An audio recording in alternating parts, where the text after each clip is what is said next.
มีเพลงหนึ่งที่เคยร้องให้เธอฟังแต่รู้ว่า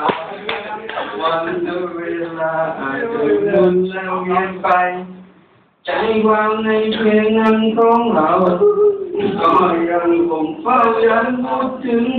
ความรักที่ลึกซึ้งและยังคงตึงในหัวใจนานเท่านานก็เหมือนวันแรกที่เราเจอกันเก็บเพลงรักที่เพลงควันให้เธอได้รับรู้ใจฉันแม้คืนวันจะเปลี่ยนแปลงแต่แค่ไหนแต่ใจของฉันรักเธอนั้นต่อต้องลบคุณตัววันฉันก็จะไม่มีวันมอบให้ใครจะมีเพียงเธอเพียงเดียวเฮ้ยหายใจบ้างเฮ้ยมีเธอเพียงเดียวเลยจะเป็นเพียงคนเดียวเสมอไปจนกว่าชี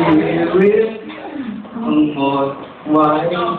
โดยไม่มีวันหวนกลับคืนตายเราเองครับ